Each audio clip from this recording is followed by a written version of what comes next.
दोन्ही राष्ट्रवादी काँग्रेसचा आता जाहीरनामा प्रसिद्ध झालाय।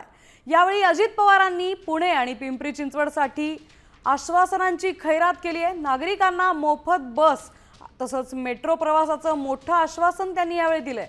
तज्ञांची सविस्तर चर्चा करूनच आम्ही हे आश्वासन देतोय। पुणेकरांनी विश्वास दाखवावा असं आवाहन त्यांनी केलंय।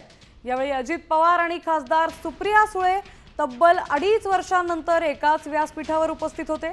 अजित पवारांनी पुणेकरांसाठी 8 कामांची अष्टसूत्री जाहीर केली आहे। आज राष्ट्रवादीचा जाहीरनामा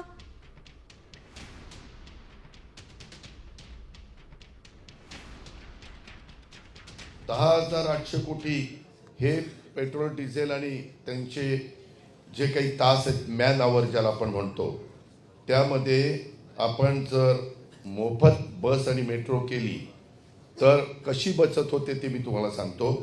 मेट्रो किंवा PMPML PMT आणि PCMT एकत्र करून आपण PMPML ही कंपनी स्थापन केली। दोन्ही मिळून 5 अधिक 20 कोटी महिन्याला म्हणजे वर्षाला 300 कोटी रुपये द्यावे लागतील की जवळपास 10,800 कोटी अनेक पुणेकरांचे मिळून वाया जात आहेत।